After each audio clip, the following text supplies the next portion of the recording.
Fratres y sorores, gracias por su participación en esta tarde bellísima, como han dicho algunos miembros ahí en el chat. Parece que ha sido una tarde bellísima aquí en la ciudad donde yo me encuentro. Sí, también está soleadito y está así como para la playa, pero bueno, no podemos ir. Bueno, hoy tenemos una conferencia interesantísima, Grandes Mujeres en la Vida Mística. Está presentada por la soror Olga Nakamura. Olga me puso aquí esto en su currículum con mucho orgullo. Está casada y tiene 3 hijos. Parece que es una cosa muy importante, ¿verdad, Olga? Sí, para mí es muy importante, maestro.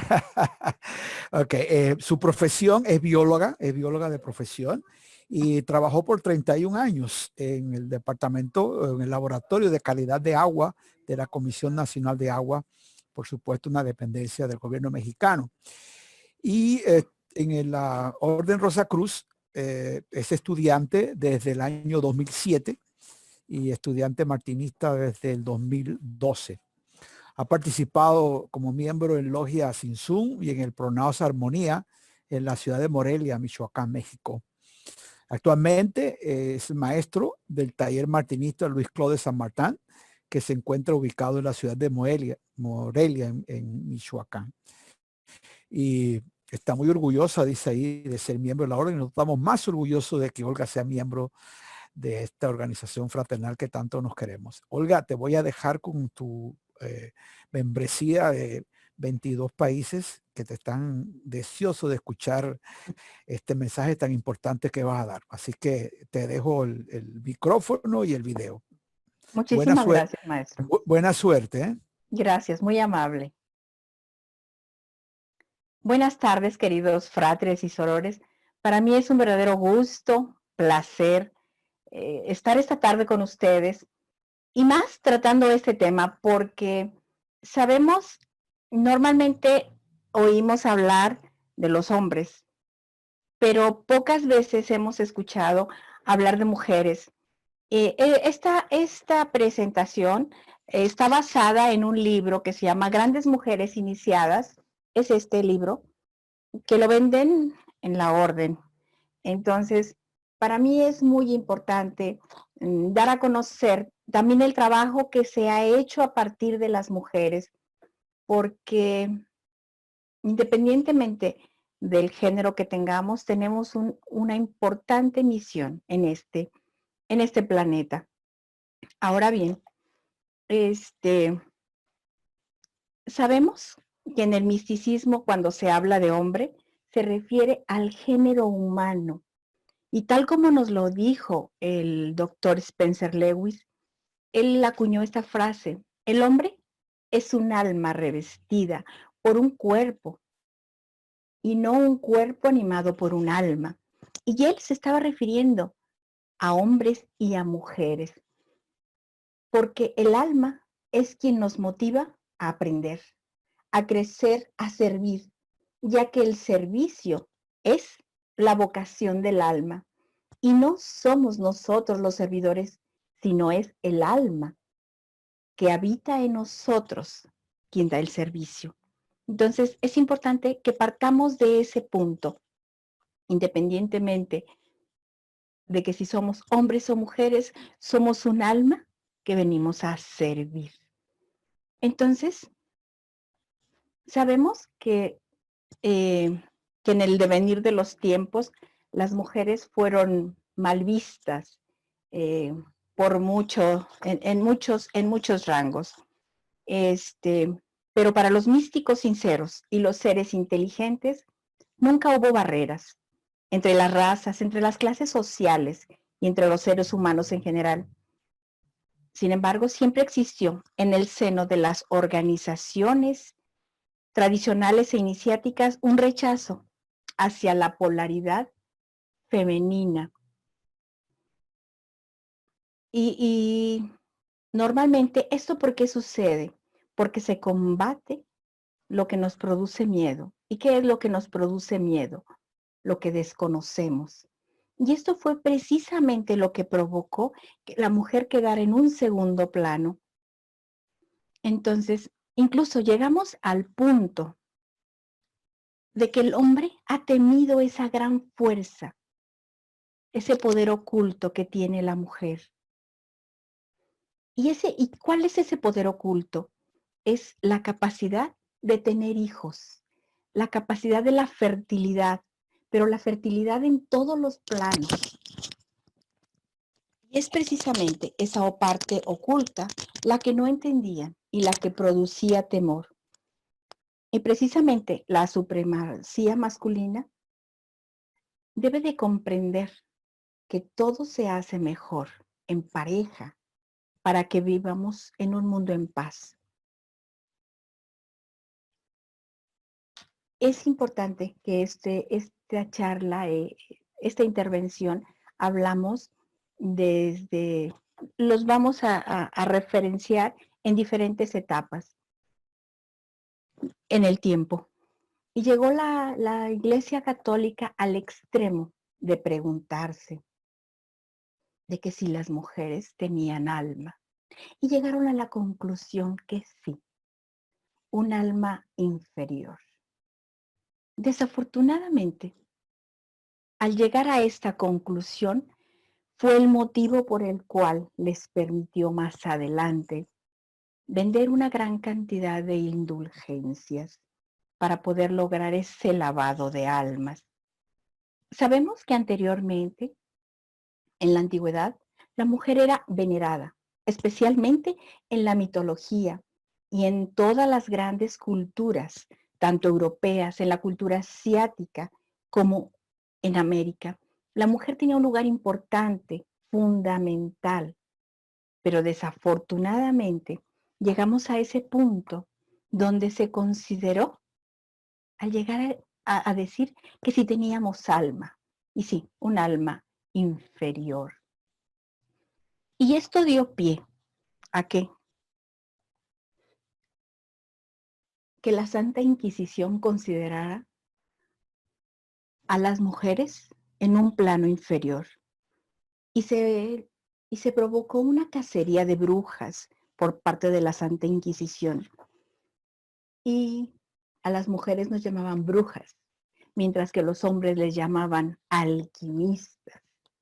Y fue precisamente en la Edad Media que fue una época donde proliferó la misoginia, denigrando a las mujeres. Lamentablemente, el papel de la mujer en la historia siempre ha sido a la sombra, en un segundo plano. Por eso es tan importante que la supremacía masculina comprenda que todo se puede hacer mejor en pareja y de esa manera el mundo vivirá en paz. En este libro que les menciono, se habla de varias mujeres. Hice una selección y empiezo por la reina Ti. La reina Ti fue una importante personaje dentro de la cultura egipcia. Sus padres fueron Youya, cuyo título era el de Padre Divino, y era sacerdote del dios Min, el dios de la regeneración y de la fertilidad, mientras que su madre, Touya, cuyo título era Ornamento Real, era la superiora del harem del dios Min. La reina Ti se casó con Amenofis III, el Magnífico. ¿Por qué hago mención de esto? Porque dentro de la tradición egipcia se considera que es precisamente a través de la mujer que es como existe la legitimidad o cómo se transmite la legitimidad real. Y exactamente, la mujer es quien transmite la legitimidad real y es quien permite que el espíritu divino y el soplo nuevo y saludable se manifieste. Por eso era tan importante quién era la futura madre de un faraón. Y siempre buscaban que fuera una persona que tuviera características muy particulares, que tuviera una tradición mística para que pudiera manifestarse ese espíritu divino y el soplo nuevo y saludable. Por todo esto, la reina Ti en aquel entonces fue educada en el rango de esposa real, de gran heredera, de hija y de hermana real. Amenofis y la reina Iti manejaron sabiamente su imperio, que se extendió desde el valle del Nilo hasta las riberas lejanas del Mar Muerto y del Golfo Pérsico, y desde el desierto libanés hasta las lejanas fronteras de la India. La reina Ti gobernó al lado de su esposo. Siempre fue una persona que lo ayudó para mantener su autoridad y competencia en todas las disciplinas gubernamentales. Mientras que para Amenofis, Ti era más que una fiel compañera y fiel y compañera. Era su única confidente. Ninguna decisión en el reino era tomada sin que ella estuviera al pendiente de las decisiones que se tomaban. Y tampoco ninguna ley era aplicada sin que ella estuviera informada. Todo esto, ¿por qué? Porque el faraón sabía que su mujer era un alma excepcional, un espíritu fino y abierto, capaz de sostenerlo. Ti observa que todo su mundo estaba gobernado por supersticiones, donde los seres humanos eran simplemente juguetes de semidioses caprichosos e inestables. Todo esto soportado por sacerdotes indignos y aprovechados. Por lo que ella buscó que ya no existieran más mentiras, engaños y barreras, y que todos tuvieran acceso a los misterios de la existencia. Por todo esto, hizo que Ti lograra una combinación de luz y conocimiento de una revolución que preparó en secreto. Todo esto germinó en ella, y ella logró instalar un santuario dedicado a Atón. Ese culto había sido despojado y solo se mantenía en la ciudad del sol, en Anú, más tarde conocida como Heliópolis. Y en esos jardines reales en Malcata, ella tenía su propio santuario dedicado a Atón. Ti tuvo varias hijas y un solo hijo varón. Y se dedicó a orientarlos, a criarlos, a educarlos, especialmente a su hijo Amenofis. ¿Para qué? Para que estudiaran en la Escuela de los Misterios, fundada por el ilustre Tutmosis III. Y todo esto hizo que Amenofis lograra despertar en él un amor, una paz hacia el amor. Y él, ese joven, fue educado e iniciado para convertirse en un ferviente místico.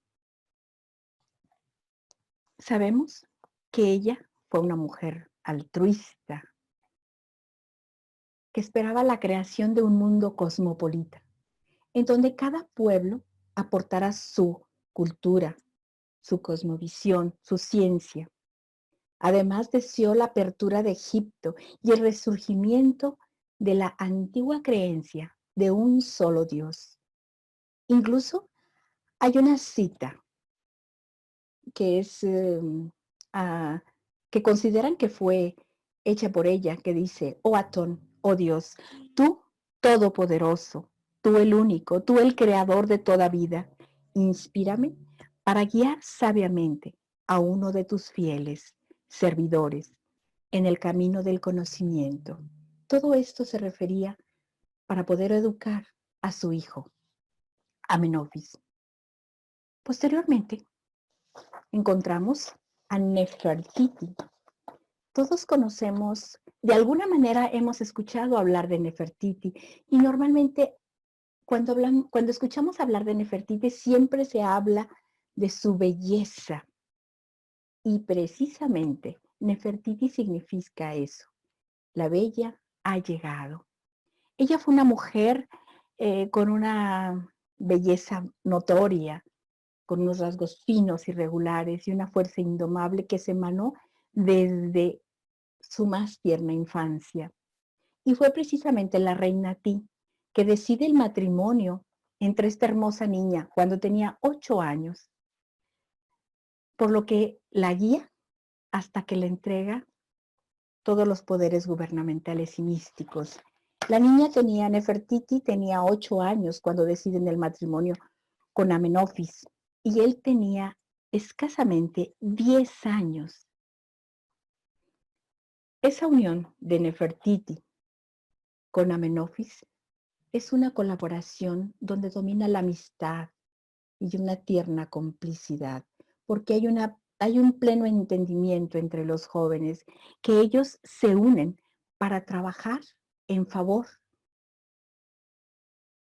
de la instalación del culto a Atón. Y precisamente por eso se dice que ella, Nefertiti, fue la cabeza representativa, la cabeza pensante de la ciudad de Tel el Amarna, donde precisamente es ese movimiento que se hizo para lograr el culto a Atón. Nefertiti participó en una ceremonia mágica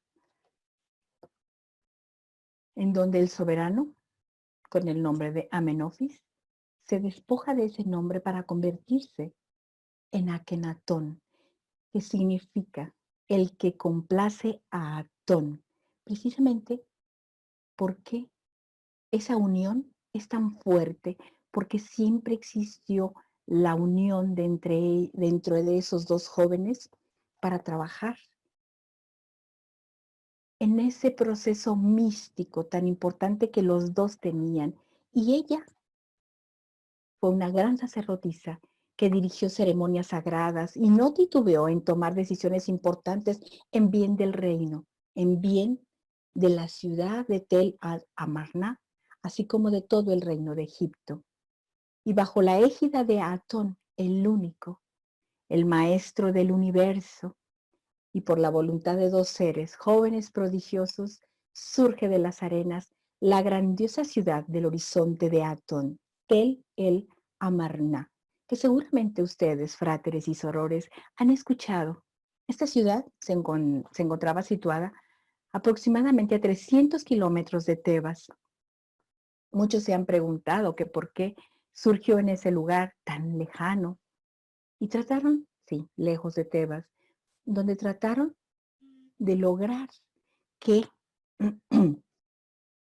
alejar toda esa influencia de todos esos semidioses para que pudiera surgir ese culto a Atón.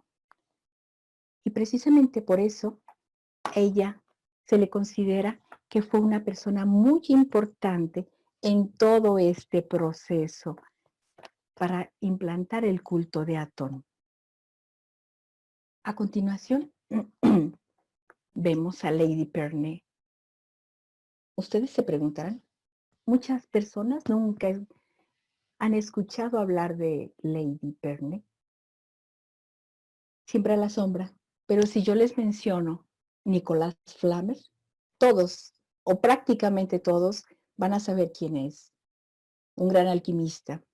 Y Lady Pernay fue la esposa de este célebre alquimista. Una mujer un poco mayor que él, pero con una gran cantidad de dinero, porque había sido viuda en 2 ocasiones anteriores.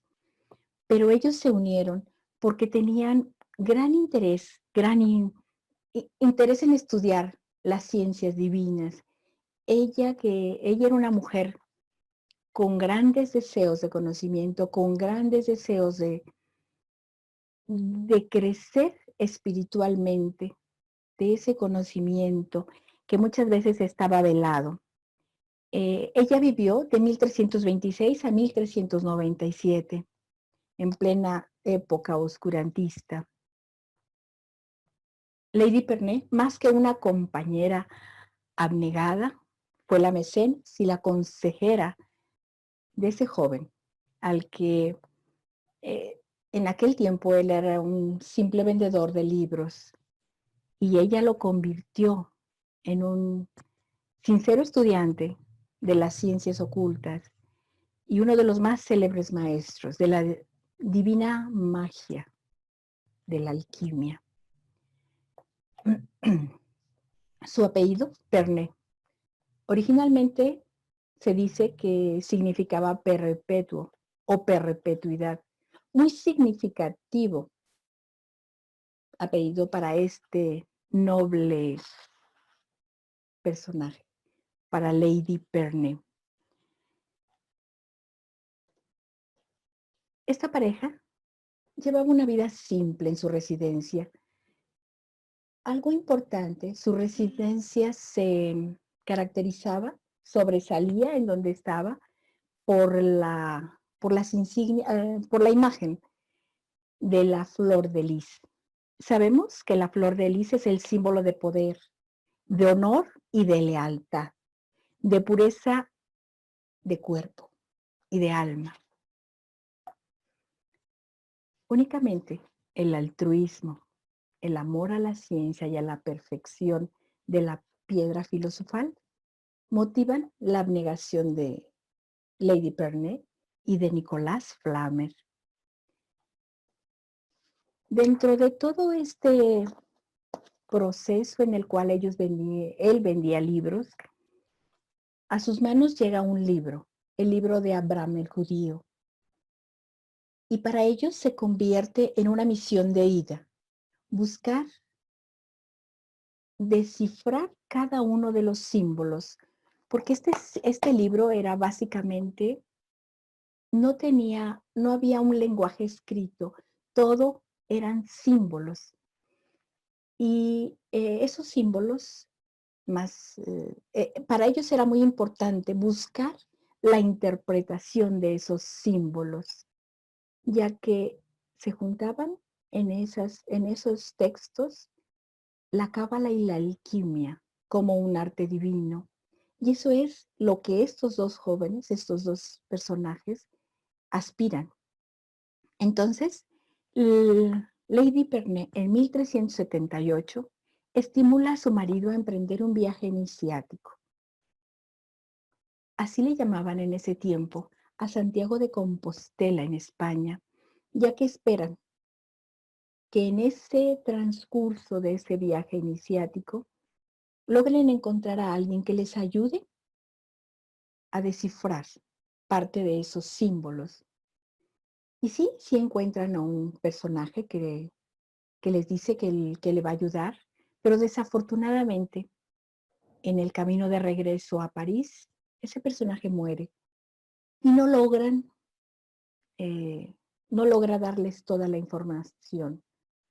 Pero en ese tiempo, cuando Nicolas Flamel realiza ese viaje iniciático a Santiago de Compostela, Lady Pernet se dedica a estudiar, se dedica a investigar, medita para ver qué significan cada uno de esas imágenes, esos jeroglíficos, y logra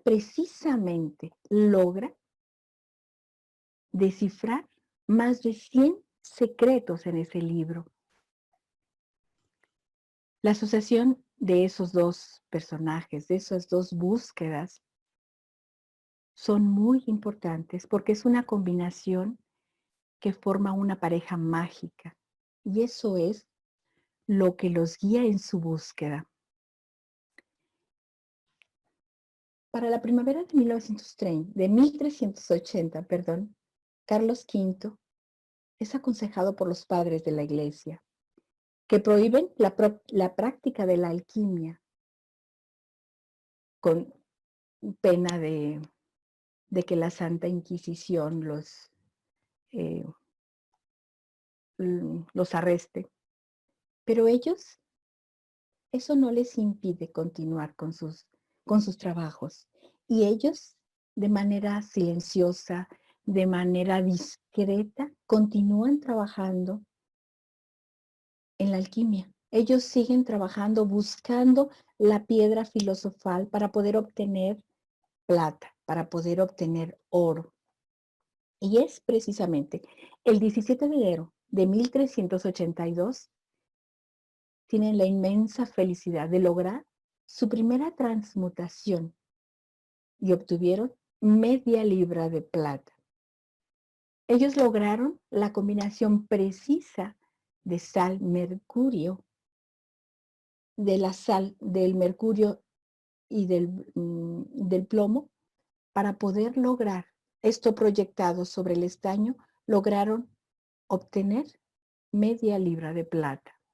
Y el 25 de abril de ese mismo año, y el libro lo reporta, a las 5 de la tarde, lograron obtener oro, en donde la sal, el azufre y el mercurio, proyectados sobre el hierro en cantidades precisas, lograron obtener oro. Y entonces ellos, una vez que obtuvieron esto los hizo que dentro de la sociedad le pusieran, hablaran de ellos como los hacedores de oro. Y lograron obtener una gran cantidad de dinero a partir de la plata y el oro que generaron, además de la gran dote que tenía Lady Pernet, y fundaron en París 14 hospitales, varias iglesias, capillas y cementerios que se beneficiaron de la bondad de Lady Pernet y de su esposo, Nicolas Flamel. De esta manera, ellos perpetuaron a través de un lenguaje simbólico los conocimientos que ellos habían obtenido en esa época de obscurantismo.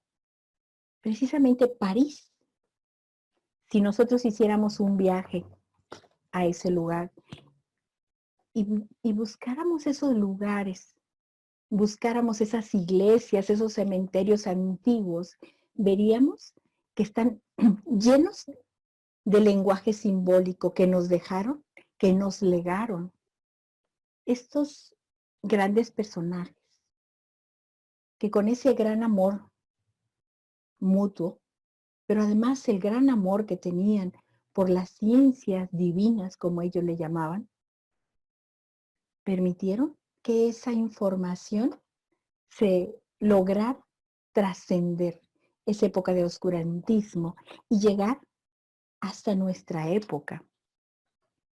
Y ellos se dieron cuenta que la piedra filosofal, el obtener oro y plata a través de esas cantidades precisas de sal, mercurio y azufre, no son tan importantes. Sabemos que a partir de eso se puede transmutar los metales viles en metales preciosos, pero eso no era realmente lo importante. Y ellos dijeron que la verdadera riqueza no es de este mundo. La verdadera riqueza es el trabajo interno. La verdadera riqueza es el trabajo interno que podemos realizar. Y además, sabemos que el 11 de septiembre de 1397, ellos publicaron las nupcias alquímicas de Lady Pernet y de Nicolas Flamel. En esa fecha salen a la luz, publicados por ellos, en donde de alguna manera nos están dando la información tan importante, en donde nos hablan de que lo más importante es ese trabajo interno, en donde las bodas, las bodas o las nupcias alquímicas no es la transmutación del oro, de esos metales viles en oro, en plata, es la transmutación de nosotros mismos en oro. Que eso es lo más importante. Ese es el legado que nos dejó Lady Pernet y Nicolás Flammer. El trabajar internamente, el trabajar cada uno de nosotros para perfeccionarnos y lograr obtener ese oro a través de nosotros mismos. Ese oro que podemos lograr si trabajamos internamente. Continuando, en función del tiempo. Ay, perdón. Continuando en esta línea de tiempo, vamos a encontrar a Juana de Arco. Ella vivió de 1412 a 1431. Es importante que a través de todos estos personajes nos ubiquemos, viajemos con la imaginación y viajemos en el tiempo y nos ubiquemos en su época. Es muy diferente que estemos hablando de 1300, de 1400 al 2020. Viajemos entonces a 1412. Imaginemos a Juana de Arco. Ella nació el 6 de enero de 1412 en una villa en Meuse, Francia. Y precisamente nace el día de la Epifanía, el 6 de enero. ¿Qué significa la Epifanía? Es la revelación divina o la comprensión de la esencia de las cosas.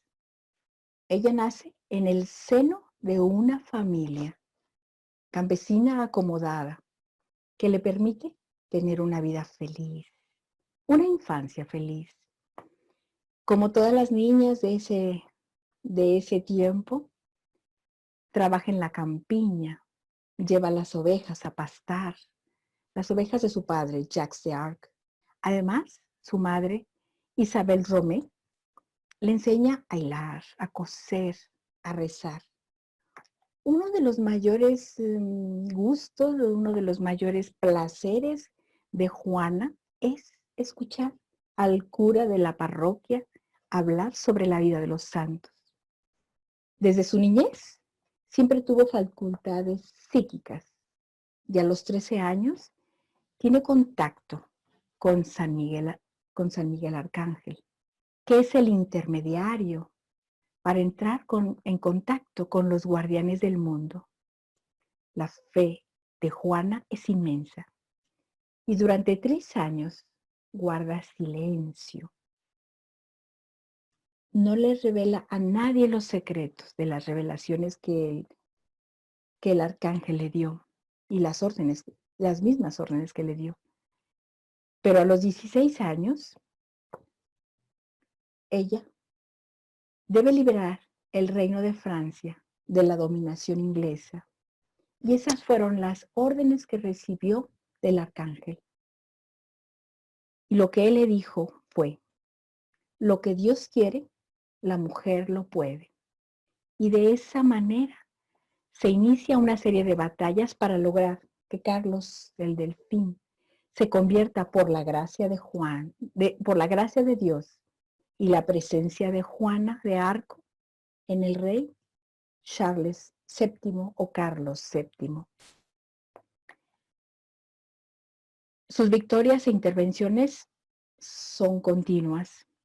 Su nombre se extiende y es precisamente Christian de Pizan, así como muchos otros magos, astrólogos y sabios, ven que en ella se realiza la segunda profecía de Merlín, la cual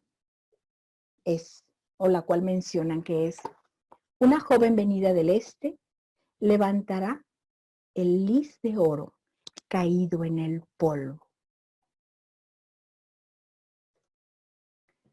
En pocos meses, Juana da vigor y confianza a las poblaciones y a toda la armada. Se le venera, se le atribuyen milagros, la siguen. Todos quieren combatir a su lado. El rey la hace noble, así como a toda su familia. Pero todo esto no la hace olvidar la misión que ella tiene. Poner fuera de las fronteras, poner fuera de las fronteras a los ingleses. ¿Se sabe? Ella lo sabe, que el tiempo que le dieron para cumplir su misión es limitado, es muy corto. Y precisamente el 23 de mayo de 1430, Juana es hecha prisionera. Y la ingratitud muy frecuente entre los reyes, Juana es abandonada en la prisión. Situación que fue muy conveniente para el clero, que se oponía, que se pone de acuerdo con los ingleses para hacerla comparecer ante la Santa Inquisición de París, que la juzgará como hereje. En el juicio que se le siguió a Juana de Arco por parte de la Santa Inquisición, se le reprochan sus vestiduras masculinas, que eso para ellos era una prohibición canónica. Se le reprocha su clarividencia, la clariaudiencia y su rechazo a la sumisión de la Iglesia. Esos fueron los pecados de Juana de Arco, y es condenada a morir en la hoguera como una hereje.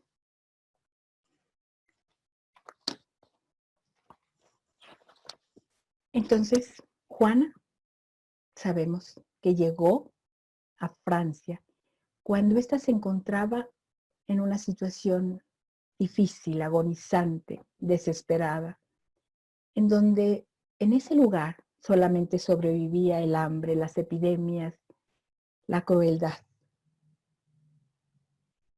Y se dice que si Juana llegó es porque la llamaron. Si Juana vino es porque algunos la llamaron. En todo tiempo, a pesar de la tormenta, sobre todo en condiciones como esas, libres pensadores se agrupan, a veces, para unir sus fuerzas y contribuir a nuestro planeta. Y fue precisamente la gran fraternidad blanca visible, en conjunción con la gran fraternidad invisible, que hicieron posible la presencia de Juana de Arco.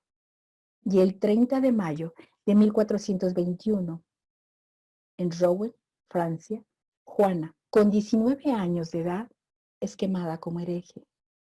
Su recuerdo no se borra a pesar de los años. La manera de formular un mensaje y su importancia difiere según el momento y la necesidad, pero la finalidad es la misma: sacar a los seres y a los países de su torpeza, ayudarlos a subir un grado en la escala de la evolución, provocar el cambio saludable e inevitable de la sociedad, por lo que es considerada como una revolucionaria. Posteriormente, encontramos a un célebre personaje que la mayoría de ustedes conocen, Elena Petrova Blavatsky, que vivió de 1831 a 1891. Ella nació el 30 de julio de 1831 en Rusia. Nació siendo un bebé muy débil, muy poco saludable, y creyeron que no sobreviviría. Y precisamente por eso, esa misma noche, llamaron al sacerdote para que pudieran realizarle el bautismo ortodoxo. Era una noche muy oscura y el sacerdote que llegó pidió que hubiera una gran cantidad de velas en el lugar para alumbrar y poder realizar el bautismo. Entonces, una vez que estaban realizando el bautismo, una de las parte de su vestimenta del sacerdote rozó una de las velas y se empezó a incendiar, lo que provocó que esto dijeran que era un mal augurio para Elena, que difícilmente sobreviviría. Esto según decían que todo eso representaba para Elena una existencia maléfica y desgraciada, según una vieja historia rusa. Bueno, desde niña, Elena manifiesta sus facultades de medium y con regularidad se le ve platicando con hadas, ondinas y duendes. A los 12 años, Elena tenía una hermana y quedan huérfanas de madre. Y como su padre se vuelve a casar, son mandadas a Saratov para que las eduque su abuela. Y ella se convirtió en una joven muy rebelde, difícilmente manejable, aunque tenía podría ser tener un carácter muy irascible, pero al mismo tiempo podría ser la chica más dulce que se pudieran imaginar. A los 17 años hay una influencia importante de su institutriz y hace que ella acepte la propuesta de matrimonio de un amigo de la familia, alguien apellidado Han, un respetable anciano de 60 años. Y precisamente por ese carácter irascible, en una decisión arrebatada, decidió casarse con él. Pero una vez que ya se había casado, se dio cuenta que había sido un error. Esa situación no le gustaba, por lo que inicia una loca aventura y empieza un viaje que la lleva de Constantinopla a Egipto y a Grecia. Y en este viaje se reconfortan todas sus ideas y puede entonces libremente abrirse a la espiritualidad. En el Cairo conoce a un venerable mago que la inicia en el culto de Isis. Y precisamente a partir de ese momento, él y el resto de su vida es un ir y venir de un lugar a otro en busca de tradiciones y de sabiduría. En 1851 viaja a América. En esta ocasión entra en contacto con brujos de las tribus Pieles Rojas, con mormones de Missouri, en Nueva Orleans. Se interesa por el vudú, muy extendido entre la población negra. Incluso se dice que viajó a México y entra en contacto con algunos grupos étnicos que le enseñan parte de sus tradiciones. Realiza muchos viajes a la India, Inglaterra, América, regresa nuevamente a Rusia. Todo esto le permite desarrollar sus facultades psíquicas y sus poderes de medium. Tomemos en cuenta que medium significa que es un canal de comunicación y todo esto se manifiesta en todos esos lugares en los que ella acude. Y es precisamente para 1860 que realiza un viaje al Cáucaso y se instala en la casa de la que fueron sus abuelos y permanece ahí por 3 años. Y es en ese lugar en donde entra en contacto con magos persas y brujas armenias. Entonces es cuando se le manifiesta una extraña enfermedad que la postra durante meses, en periodos de semicoma que la mantienen dormida y en momentos tiene gran lucidez. Esa extraña enfermedad le provoca mucho cansancio, pero también una ligera fiebre, que es lo que caracteriza su mal. Todo ese estado, todo esto es lo que le provoca un desdoblamiento casi permanente, que es lo que la hace que la debilite. Pero una vez que termina todo este proceso, ella regresa con una fuerza muy fuerte.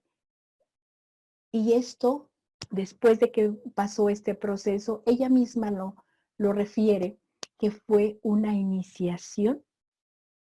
Todo ese proceso de enfermedad para ella fue un proceso de una dura iniciación. Y entonces, una vez que logró terminar esa iniciación, esa fuerza emana con, con una energía muy poderosa a lo largo de todo su ser. Ya estando bien de salud, ella viaja nuevamente a Nueva York, Estados Unidos, y funda la Sociedad Teosófica, cuyo objetivo es el resurgimiento de los poderes espirituales del ser, combatir la intolerancia y el sectarismo. Además, la creación fraternal entre todas las naciones e instituciones del mundo. También se da gran importancia a la educación, libre de trabas religiosas y políticas. Ella fue guiada e inspirada y emprende un apasionante trabajo.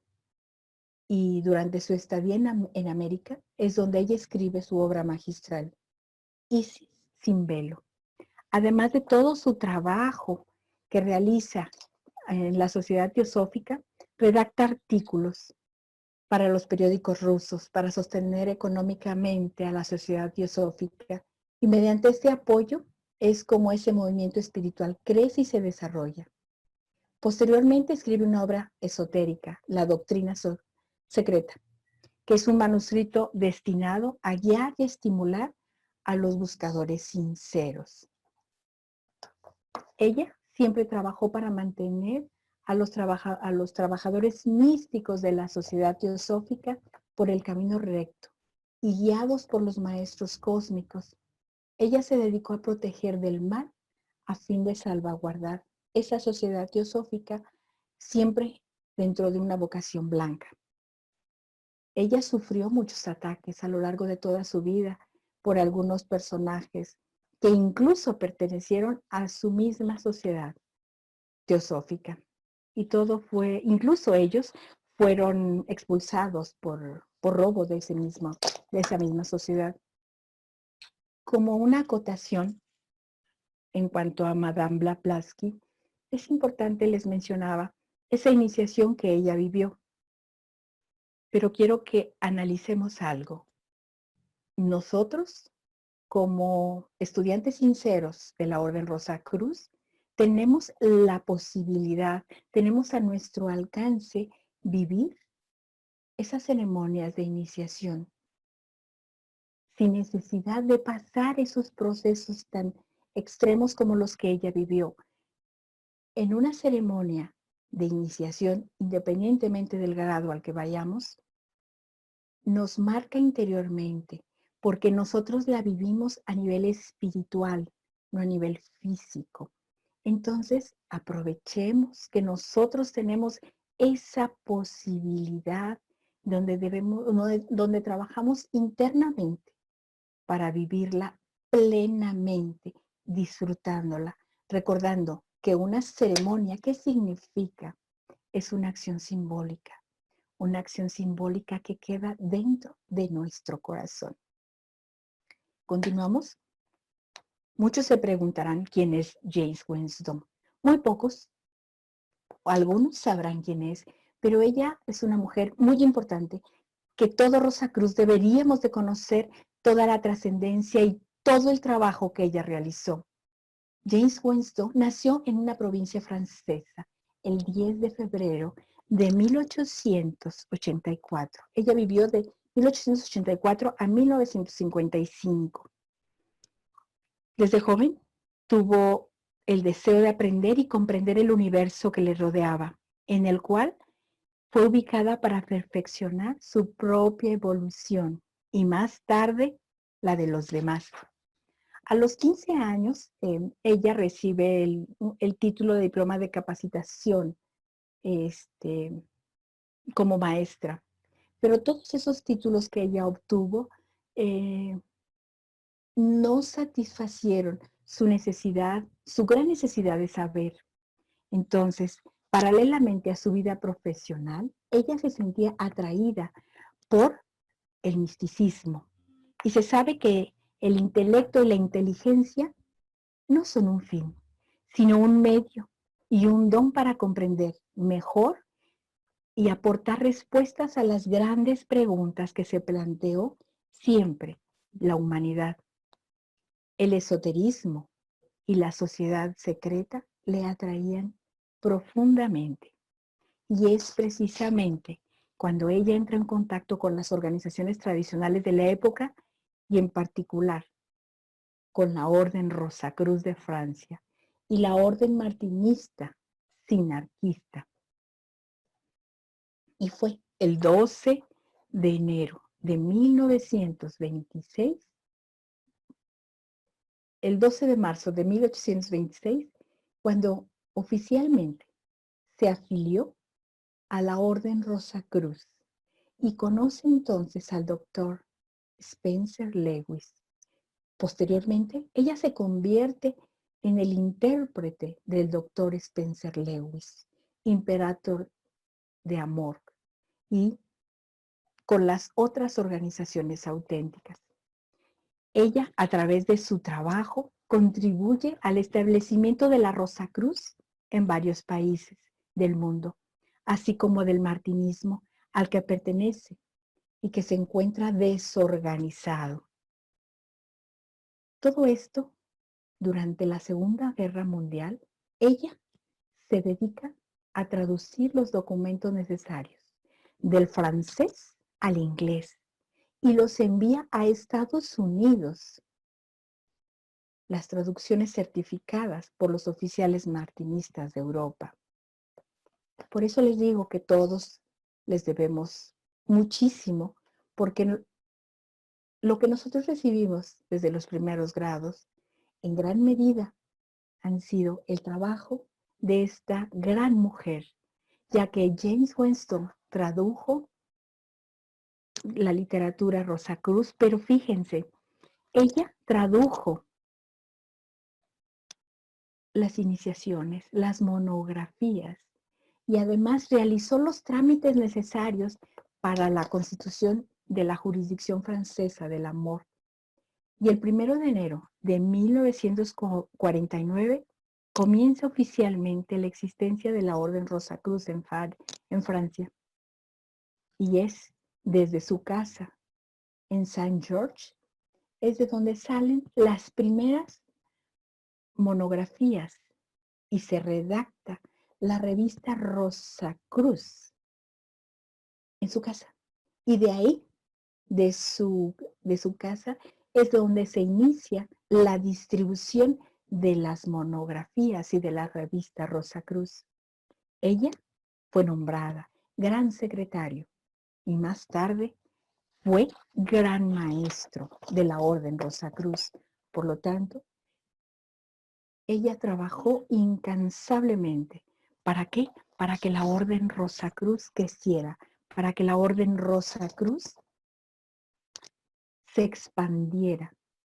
Y la información que nosotros tenemos en América, en gran medida, fue y es resultado del trabajo, del amor y del servicio de esta gran mujer, James Weston. La próxima vez que escuchen su nombre en algún mensaje, en algún texto, sabrán que ella, recordarán el gran trabajo y el servicio y el amor que esta gran mujer tuvo por la Orden Rosacruz. Finalmente, y no menos importante, y la dejé al final por el gran amor y el gran trabajo que ella hizo para toda la humanidad, María. María nace en Jerusalén. Su padre era el gran sacerdote del templo de Helios, de Helios en Jerusalén. Su madre fue Ana, que era la encargada de las vestales del templo. Desde los 6 meses, María es presentada ante los dignatarios del gran templo. A los 3 años, ella es llevada al templo y sentada en el santuario frente al oriente. Desde entonces María observa a su madre que permanece cerca del fuego de las vestales y le escucha renovar la promesa de hacer de su hija una columba de este santo lugar. A los 13 años, María es cuando ella se convierte en la columba sagrada del gran templo de Helios. Tal como lo indicaba la tradición, la nueva columba es puesta bajo la tutela de un viudo de la comunidad, de la comunidad de Senia, y es precisamente cuando el viudo que le toca cuidar a María es Galileo. Él vivía en un lugar que se llamaba Galilea y es José, de oficio carpintero, quien recibe la noble tarea de velar por María. El tiempo pasa y un día el gran maestro del templo confía a María el cuidado de hilar una parte de la cortina destinada al templo. Y mientras ella hila, se le aparece un maestro y le anuncia que ha llegado el momento de cumplir con la profecía de los magos, en donde le dijo: concebirás por el verbo de Dios. Y precisamente, al fin de proteger mejor ese don preciado, José y María prefieren alejarse. Al sentir que el momento se acerca, se dirigen a la Gruta Hospital de Belén, una de las muchas casas de amparo que los esenios poseían en las distintas regiones de Palestina. No es que haya nacido Jesús en un portal, en un lugar para animales. Él nació en una gruta hospital de Belén. Entonces ellos llegaron a ese lugar para que diera luz María, que fue en ese lugar fue protegida por las grandes paredes de piedra. Y de pronto, así lo narra la historia, una gran luz surge de la oscuridad, se detiene encima de ella y la envuelve por completo, antes de desaparecer lentamente. De esa manera nació el Verbo. Sabemos que dentro de les recomiendo que lean el Evangelio de San Juan, capítulo 1, versículo del 1 al 10, en donde habla: en el principio era el Verbo, y el Verbo estaba con Dios, y el Verbo era Dios. Él estaba en el principio con Dios. Los invito a que lo lean y hagan una reflexión de lo que nos dice este texto. Sabemos que la mujer, como conclusión, que busca el conocimiento y la belleza y tiene conciencia de su alta responsabilidad, gradualmente elevará el nivel total de la vida. No habrá lugar para los vicios repugnantes que conducen a la degeneración y destrucción de los países enteros. La mujer debe recordar que todos los sistemas de educación no son más que medios para desarrollar un conocimiento y una cultura superior. La verdadera cultura del pensamiento se desarrolla por el espíritu y el corazón. Recordemos, somos hermanos y hermanas que buscamos la vía cordial para lograr la reintegración. Peregrinos y peregrinas que recorremos el sendero de la montaña sagrada. Fratres y sorores que recorremos el camino de la realización interna. Hombres y mujeres que buscamos la paz profunda. Muchas gracias por su atención. Les agradezco profundamente. Gracias. Olga, excelente presentación, te felicito, has hecho un trabajo maravilloso por transmitirnos ese mensaje tan inspirador en el día de hoy. Muchas gracias, maestro. Sí, tenemos un grupo de fratres y sorores allí con una serie de preguntas bien interesantes. Entonces, Alberto está allí. Vamos a leerte las preguntas para que no puedas no tengas la necesidad de estar buscando, las preguntas se mueven, la pantalla cambia y se confunde uno un poco. Entonces, con la asistencia de Alberto, te va a leer las preguntas y ahí vamos coordinando las respuestas. Alberto, ¿estás por ahí? Alberto se nos fue. Aquí estoy. Perdón. Para que comencemos en la sección de preguntas y respuestas, y le vayas leyendo a Olga las preguntas que van llegando. Sí, de acuerdo. Le recordamos a todas las personas que están conectadas que nos hagan llegar sus preguntas en la sección que dice preguntas y respuestas, que no las hagan en el chat para poder facilitar la lectura. Soror, ¿usted me escucha bien? Sí, sí te escucho muy bien, Alberto. Le voy a ir leyendo las preguntas, Como que se está despacio, empezando a oír, se ya está me están empezando a oír, llegar aquí varias. se está empezando a oír muy lento, Alberto. Ok, bueno, a ver, si por algo no me escucha, me dice y se la vuelvo a repetir. Dice, ¿había Inquisición o Santo Oficio en el siglo XIV? La Santa Inquisición, fíjense bien, estamos hablando del tiempo en el tiempo que yo menciono, es a partir de 1400. En ese tiempo ya era cuando estaba la Santa Inquisición. Para 1400 ya teníamos la Santa Inquisición.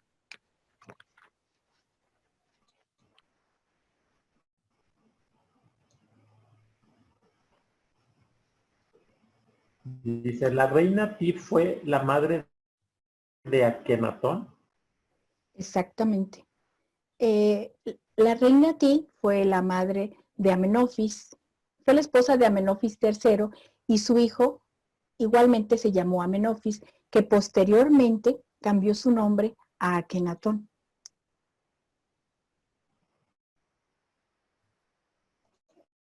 Dice, ¿María Magdalena se puede considerar también como una gran mujer iniciada?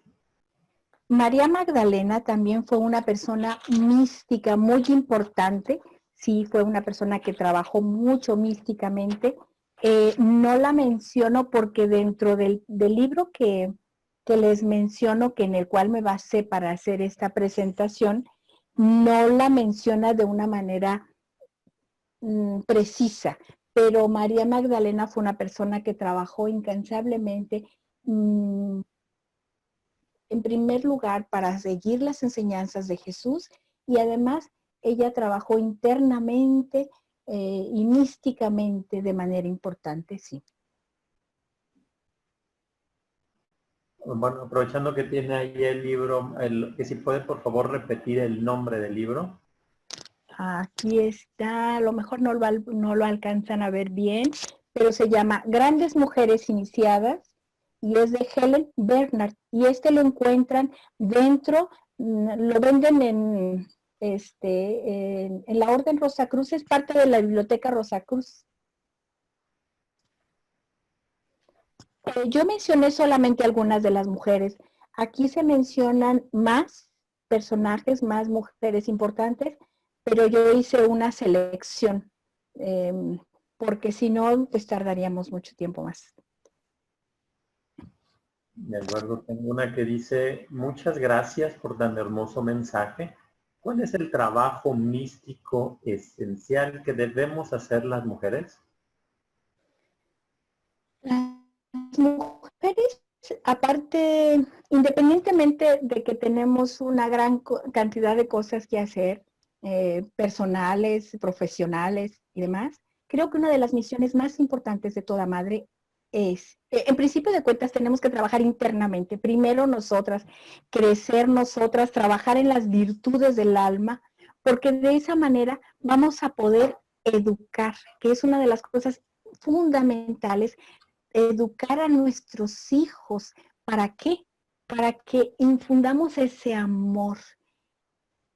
hacia todos los demás, trabajar en la vía cordial, en donde hagamos de alguna manera, a través del ejemplo, porque creo que el ejemplo arrastra más que el ejemplo definitivamente es quien más va a marcar a alguien. Y si nosotros trabajamos en las virtudes de nuestra alma, eso va a permear, eso va a hacer que nuestros hijos vean nuestro ejemplo y ellos van a seguir ese ejemplo.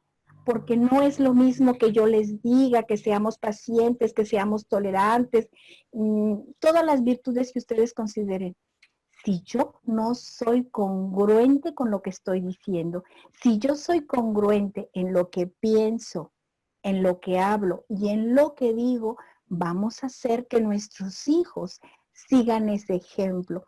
Y yo creo que esa es la función o la misión más importante como madres, que demos un ejemplo a nuestros hijos.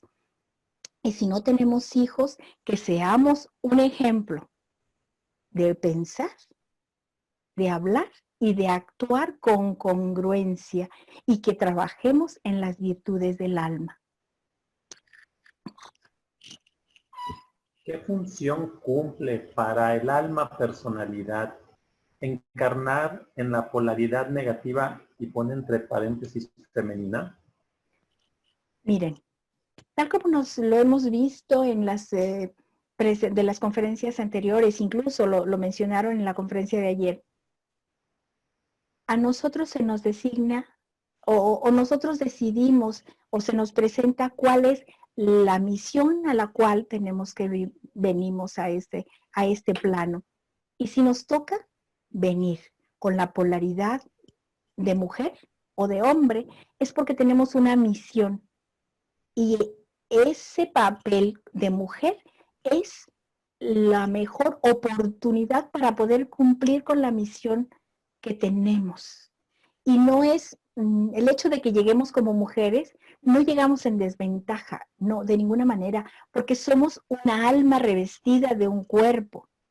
Entonces, si nosotros hemos llegado aquí a trabajar, es, si soy mujer y llegué en estas condiciones de mujer, es porque a través de este vehículo, a través de este cuerpo, son las mejores condiciones para lograr cumplir con mi misión. Entonces, recordemos, nosotros tenemos, nuestra alma está revestida de un cuerpo y ese cuerpo es la mejor oportunidad para lograr mi misión. No importa que yo sea hombre o que yo sea mujer, no importa. Es el templo mediante el cual yo voy a llegar. Este cuerpo es el que me permite acercarme, es el cuerpo que me va a permitir caminar por ese sendero de la montaña sagrada. Y sé que ese sendero no es fácil y hay obstáculos, seas hombre o seas mujer. Lo importante es tener la capacidad de entender que esos obstáculos que yo tengo son oportunidades para salir adelante. Y no lo veamos como piedras que me están obstaculizando. Esas condiciones en las que yo llegué de mujer son oportunidades de aprender, porque todo lo que vivimos es una oportunidad de crecimiento, de aprendizaje, y creo que eso es lo más importante. Gracias. Tengo una que dice, muy interesante conferencia, felicidades, Soror Nakamura, gracias por sus conocimientos. ¿Por qué en muchas de las tradiciones iniciáticas y religiones el papel de la mujer no es valorado y no se le permite tomar un papel fundamental? Precisamente como les mencioné al principio, cuando los hombres no conocen algo, le tienen miedo. Y a las mujeres se les, en la antigüedad, llegó un momento en el que se les temía. ¿Por qué? Por esa gran capacidad que tenemos las mujeres de salir adelante en muchas situaciones, pero una de las cosas que a los hombres más les temían es esa capacidad de fecundación, esa capacidad de fertilidad. Y como en ese tiempo no lo entendían, eso hacía que los relegaran, las hicieran a un lado y se vivieran todas esas vejaciones, toda esa misoginia que hizo que la mujer quedara en un segundo plano, porque se le teme a lo que no se le conoce.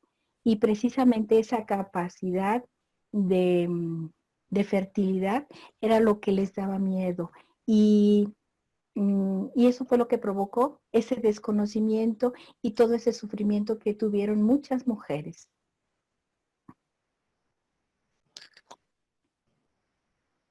Dice una pregunta que, ¿cómo podemos desarrollar la vía cordial? ¿Algunas recomendaciones? La vía cordial es la vía que nos sugiere, la vía que se sigue mediante la tradición martinista. Y precisamente se habla de la vía cordial porque es trabajar en la parte de nuestro corazón. ¿Y qué significa? Tanto de la parte Rosacruz como en la parte martinista, trabajamos en las virtudes del alma, desde una óptica, al final de cuentas es el mismo fin, tal vez con una óptica un poquito diferente, porque en el martinismo es a través de una tradición judío-cristiana, en donde lo más importante es que trabajemos en la tolerancia, que trabajemos en la constancia, todas esas virtudes, mientras nosotros las trabajemos y que sepamos que vamos a realizar, que seamos conscientes de realizar un servicio siempre de corazón, sin esperar nada a cambio, simplemente por el deseo, por el placer de servir, porque tal como les mencioné al principio, el alma es quien nos motiva a aprender, a crecer y a servir, ya que el servicio es la vocación del alma. Y no somos nosotros los servidores, sino el alma que habita en nosotros. Entonces, si nosotros trabajamos esas virtudes, ¿qué va a pasar? Va a ser que nosotros nos acerquemos más hacia nuestro ser interno. Entonces es la forma que ese ser interno se va a manifestar. Y es una de las maneras de poder trabajar en la vía cordial. Otra que dice, ¿se puede haber tenido una especie de iluminación cuando tienes un encuentro con un ser de luz en un momento de dolor? ¿Sí? Muchas veces cuando estamos en un momento de dolor, los seres de luz se nos acercan para darnos la fuerza, la fortaleza para salir adelante. Y eso nos va a dejar una experiencia que nos llega al corazón. Y eso definitivamente nos marca y es lo que va a ser la fuerza, va a ser el ímpetu que vamos a tener para salir adelante. Muchas veces cuando tenemos una enfermedad dolorosa, cuando tenemos una situación de ese tipo, podemos tener ese contacto que usted menciona y es lo que nos hace muchas veces tener la fuerza para salir adelante y continuar. Y en muchos de los casos, y lo digo particularmente, soy un ejemplo de ello, después que te das cuenta que puedes salir adelante de esa situación, es entonces cuando entras a una escuela de misticismo, es cuando entras ya sea a la Rosacruz, que entras a martinismo y te dedicas con toda la pasión con toda la determinación a aprender, a crecer y ser mejor persona. Definitivamente sí.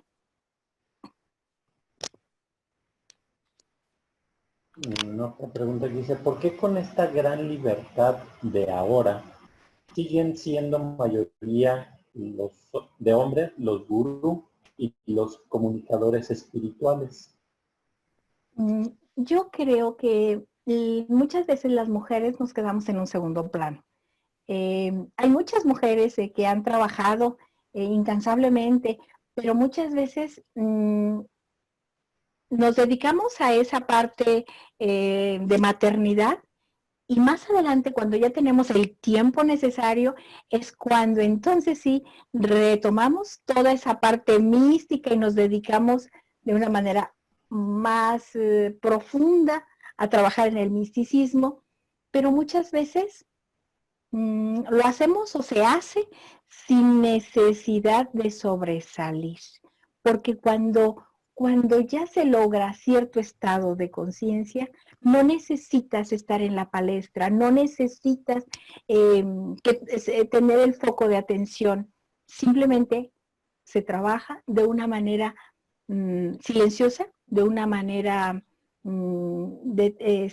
interna y, y de alguna manera esto hace que sigas trabajando y trabajando. Un ejemplo claro de ello sería la Madre Teresa de Calcuta. Ella nunca buscó tener el Premio Nobel de la Paz, ni tampoco trabajó nunca para que mucha gente la fuera a ver.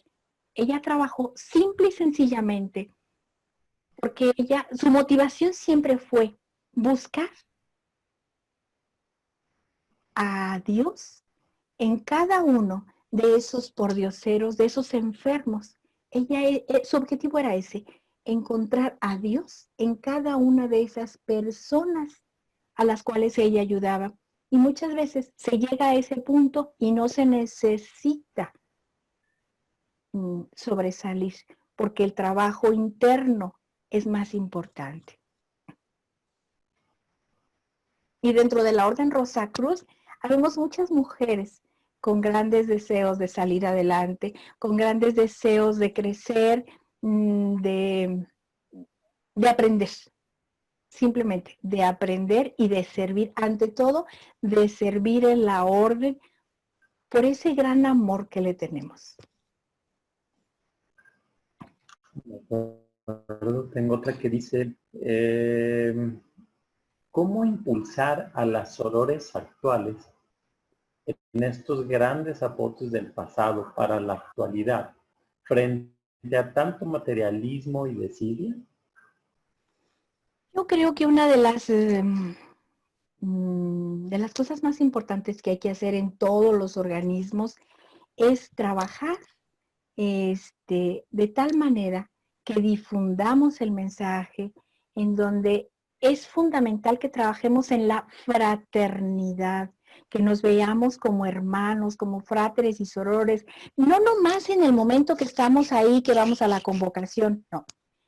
Debemos tener esa fraternidad siempre, siempre, en donde que lleguemos a los organismos y nos sintamos arropados, nos sintamos como alguien, no importantes, pero sí que nos sintamos integrados y que no haya una diferencia entre los fráteres que tienen muchos años con los que acaban de llegar. No, yo creo que para poder lograr esa integración, lo más importante es que no debemos olvidar el servicio.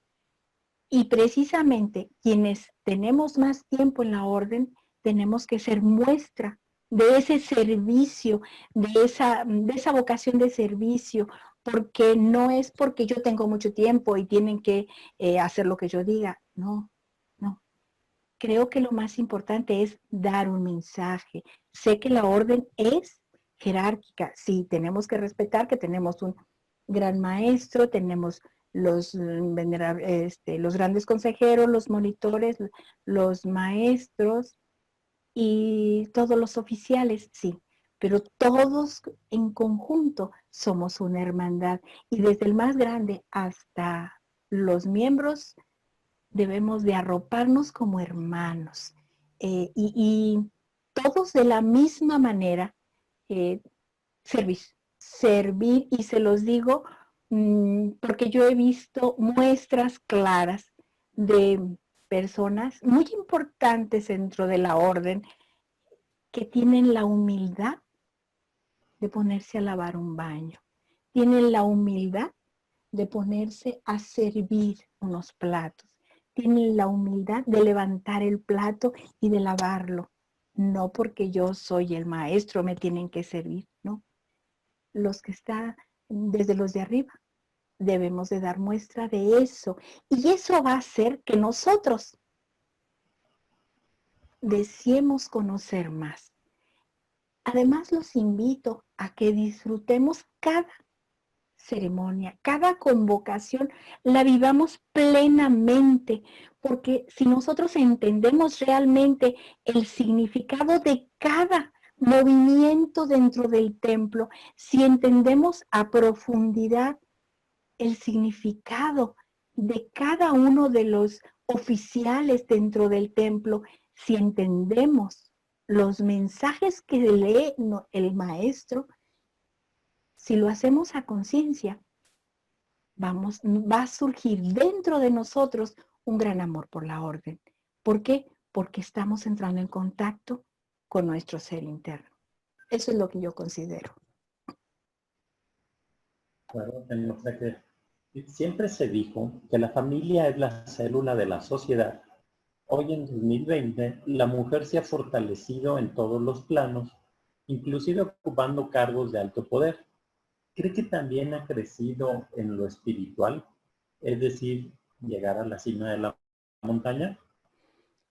Yo considero que la evolución de la humanidad debemos de ir a la par, no solamente en el caso de las mujeres, sí, deseamos tener un desarrollo profesional, sobresalir dentro de la sociedad, pero creo que las mujeres también deseamos seguir caminando por ese sendero de la montaña sagrada y observemos cómo desde que son columbas hay un deseo de conocimiento, hay un deseo de seguir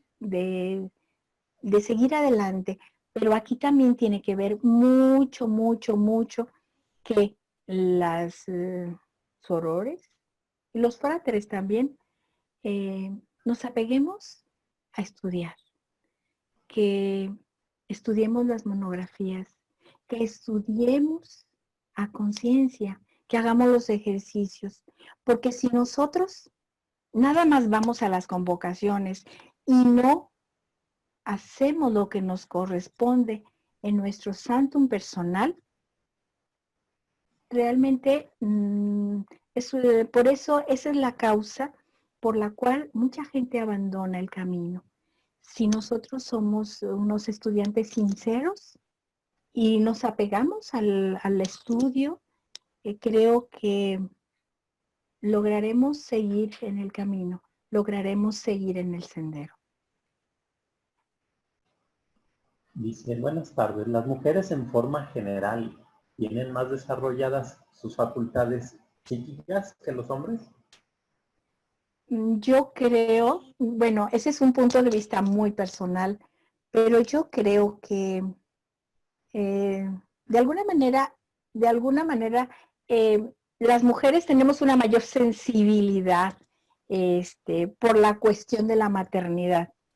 Pero yo creo que no podemos decir que las mujeres tenemos mayores facultades espirituales, no. Yo creo que como género, como hombres y mujeres, venimos a este plano a trabajar. Y hay quienes llegan con un mayor estado de conciencia, que hay quienes trabajaron en otras vidas mucho más que yo y van a tener una mayor cantidad de capacidades místicas, de capacidades espirituales, pero todo depende de cada uno. Y yo considero que el desarrollo de esas facultades depende de cada uno, no depende de que si somos hombres o mujeres. Eso es de una manera personal.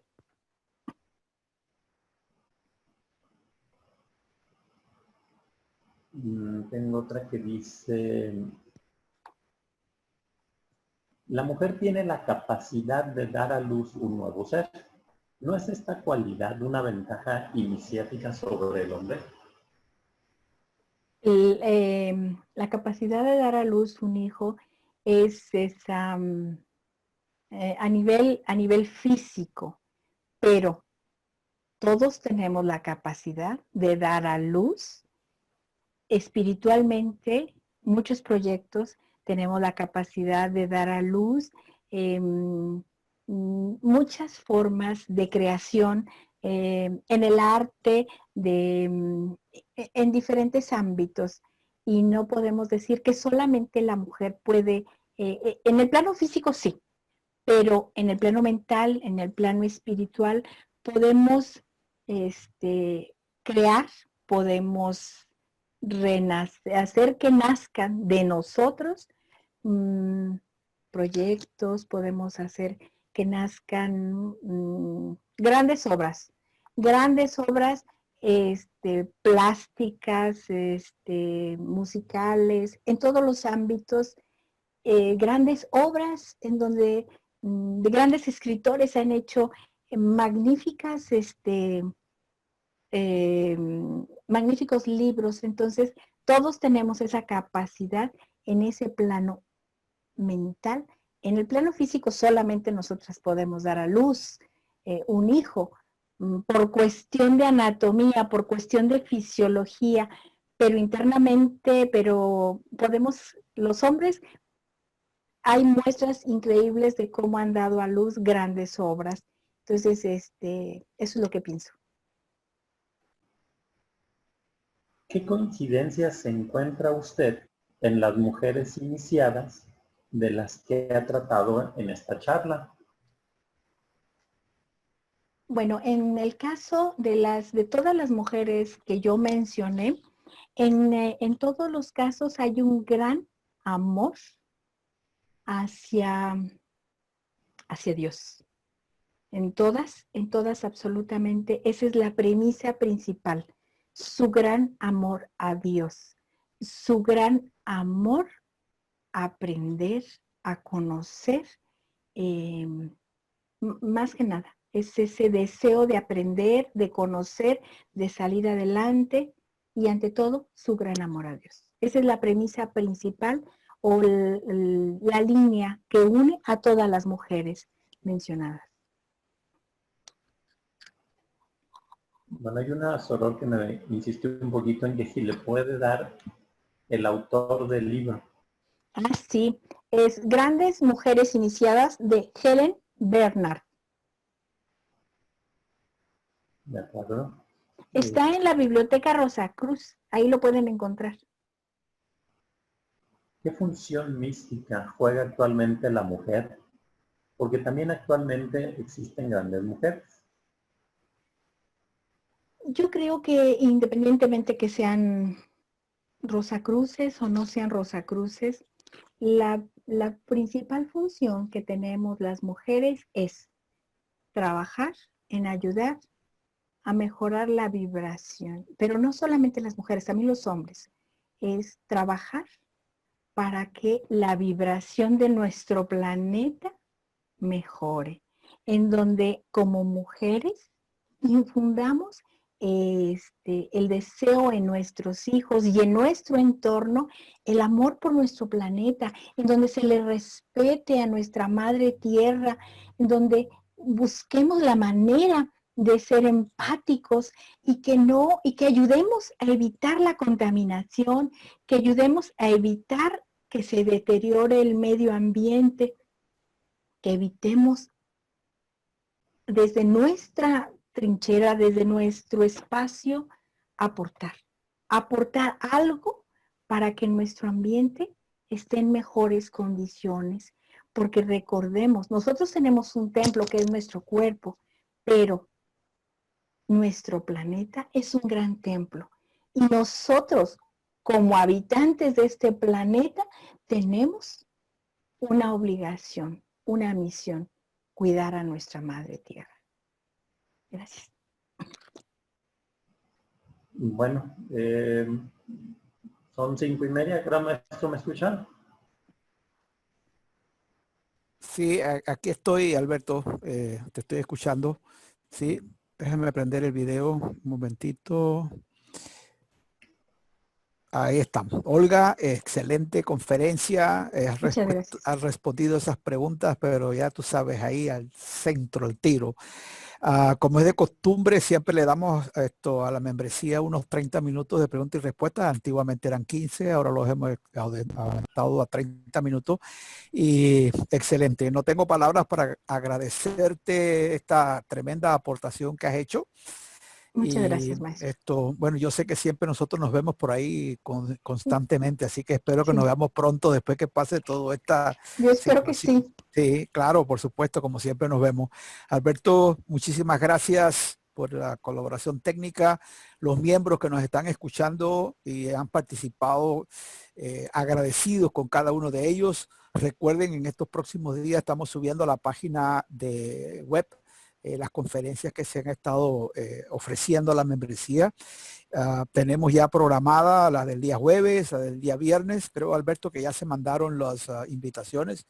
Se mandó hace rato, mandamos la del día de mañana. Yo creo que bueno, habrá algunas personas que todavía no la reciben, pero ya está en la plataforma.